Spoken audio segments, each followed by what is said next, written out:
Punchinello was burning to get me. The feeling was mutual.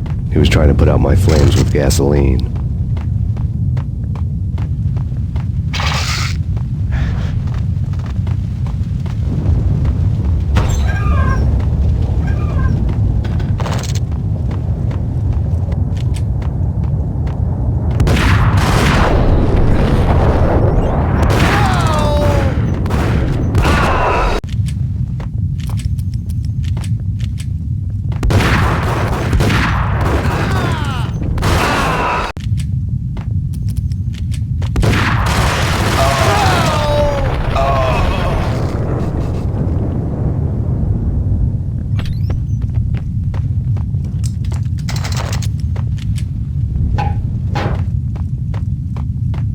The mobsters have been guarding a real treasure, the way out of this disco inferno. It's Payne!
Vlad had seen my smoke signals. The Mercedes was revving to go, almost drowning out the banshee wail of the sirens.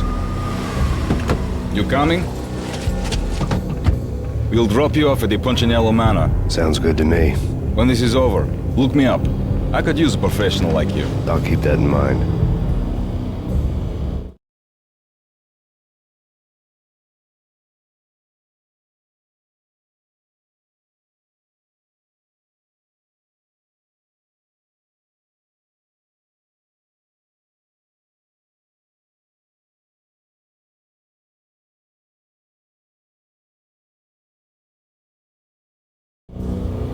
The night groaned with cold. The garden lights flickered nervously. In their light, the falling snow was dead white before the darkness ate it up. I had heard the stories. The trio were mad dogs.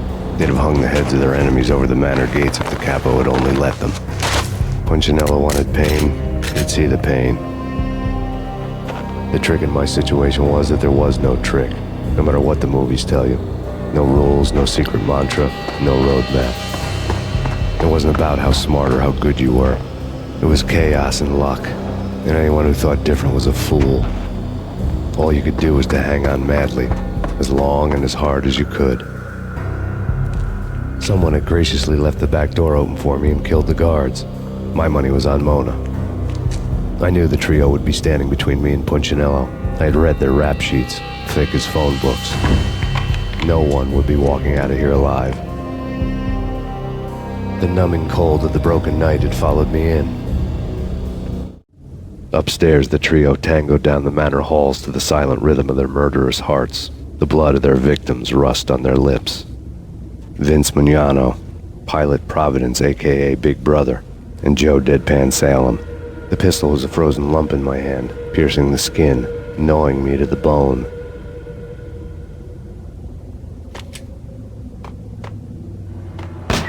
In death, the thug had been promoted to messenger.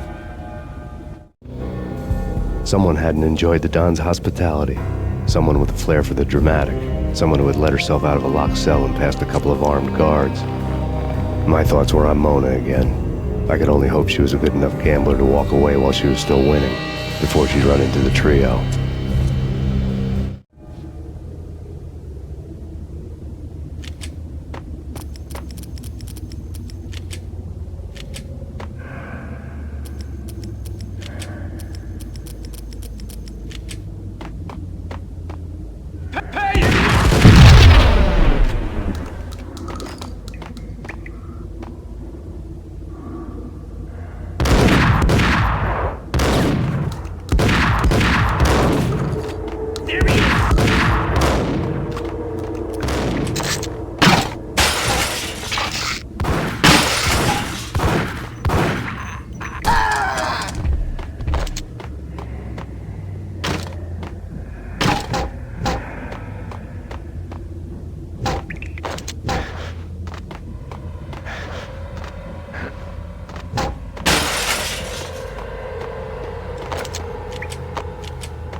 said we waste her. Vinny, Joe, and Pilot won't get the credit for this kill.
It didn't take me long to run into the trio.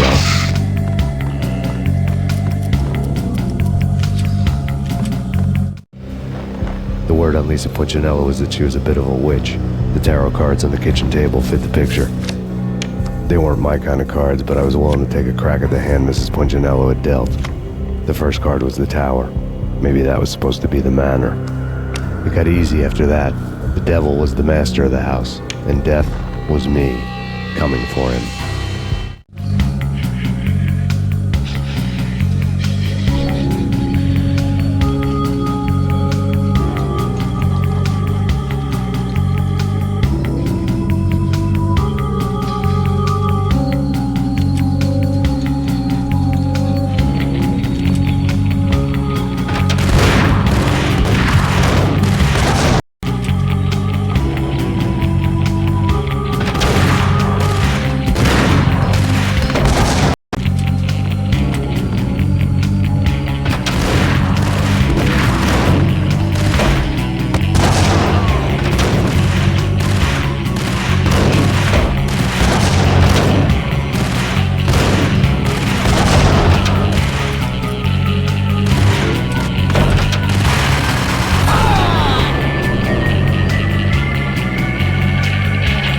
One down, two to go.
It was too late for her. You're a real angel, Max. I couldn't tell whether it was Mona or her sister. The body was a mess. The sick bastard had really gotten a kick out of it. Seeing her lying there got me thinking about another woman's body on another bed. Got me thinking about a fallen cradle.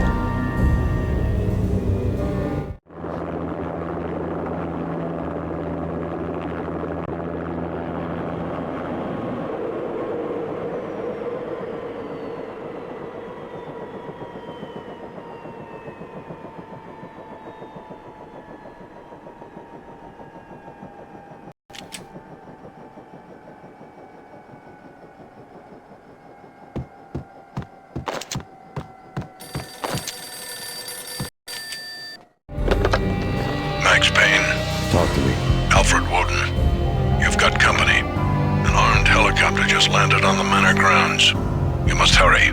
The more the merrier. Into the road, Payne. Vince Mugnano.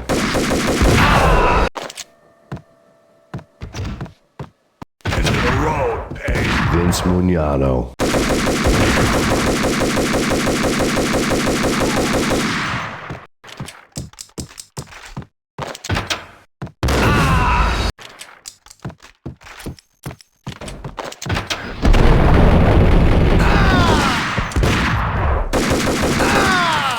Punchinello's trio was done for.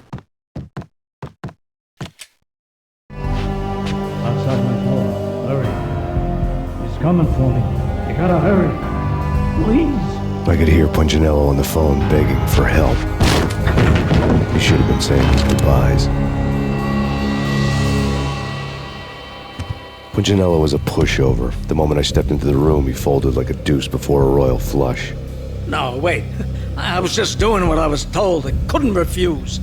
She's someone high up. Government, maybe. I don't know. He was trying to buy more sand for his hourglass. I wasn't selling any. No, I told him not to.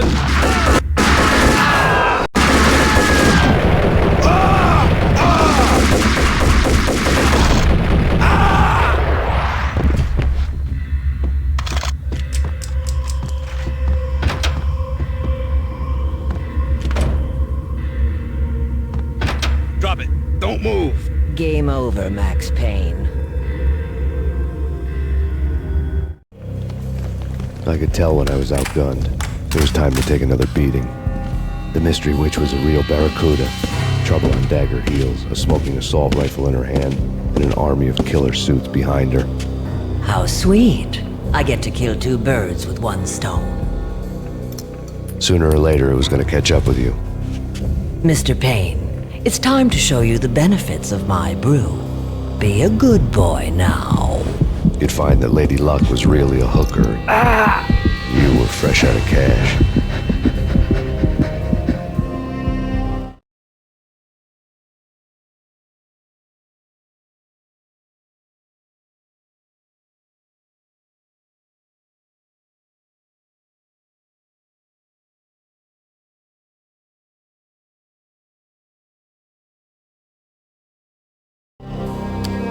Gentlemen, we're done here. Take me to Cold Steel. She had just given me an OD of Valkyr. I could feel green fire eating my brains. They turned to steam. They did a fade on me. I'd never had a chance.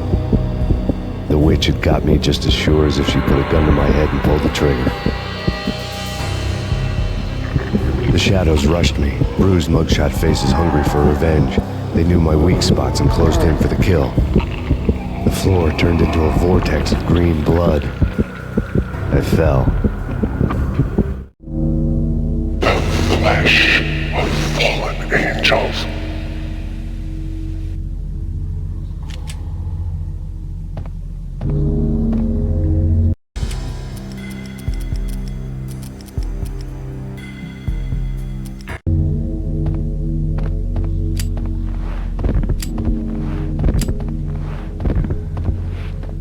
Who's there?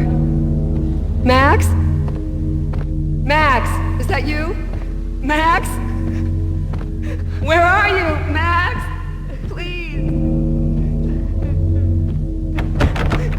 No, please, Max, no! I'm sorry. Please don't, Max, no!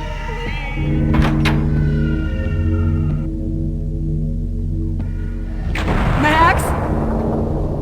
Where are you, Max? Please.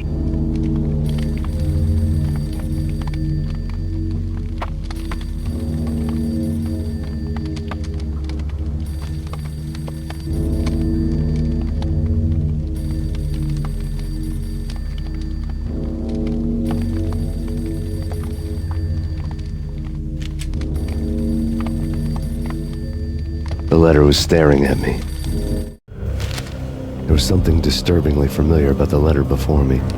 The handwriting was all pretty curves. You're in a graphic novel. The truth split my skull open, the glaring green light washing the lies away. All of my past was just fragmented still shots, words hanging in the air like balloons. I was in a graphic novel. Funny as hell. It was the most horrible thing I could think of.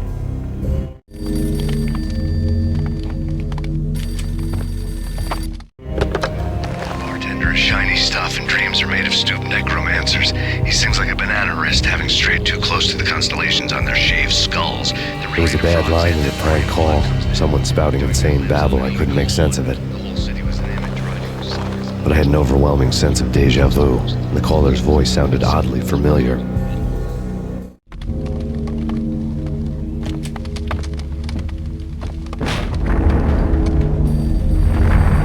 The weird piece of paper looked dangerous. There was something disturbingly familiar about the letter before me. The handwriting was all pretty curves. You're in a computer game, Max. The truth was a burning green crack through my brain, weapon statistics hanging in the air, glimpsed out of the corner of my eye, endless repetition of the act of shooting, time slowing down to show off my moves, the paranoid feel of someone controlling my every step. I was in a computer game. Funny as hell, it was the most horrible thing I could think of.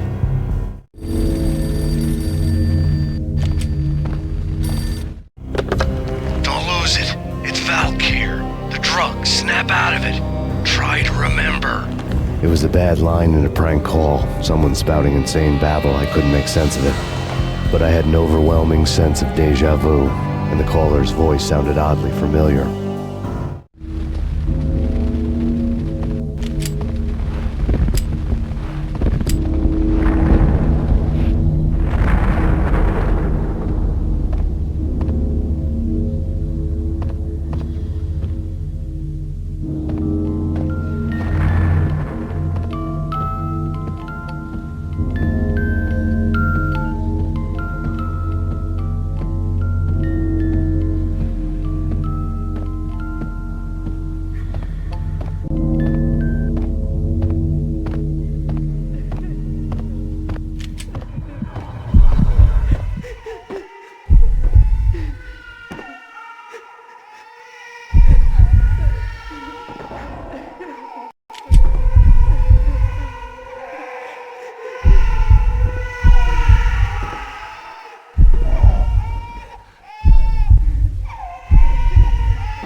Max, something happened at the office today.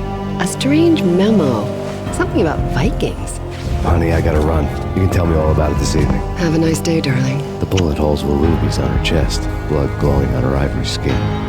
She was so beautiful. The killer was smiling. The flesh of fallen angels.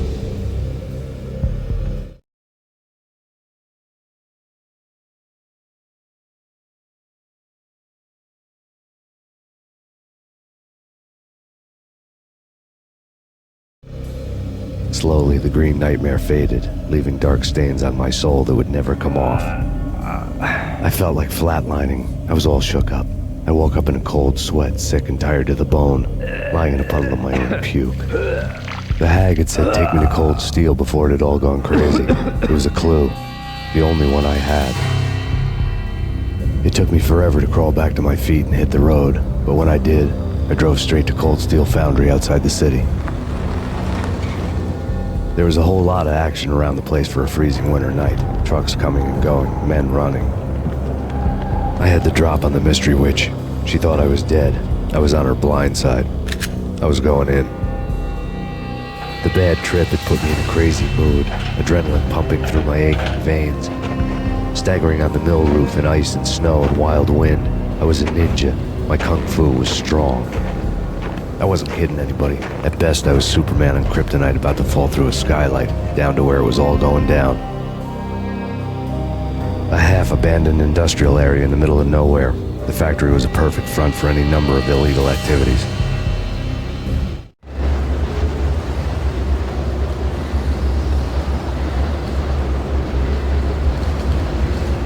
In the belly of the plant, molten metal boiled and bubbled like a witch's brew.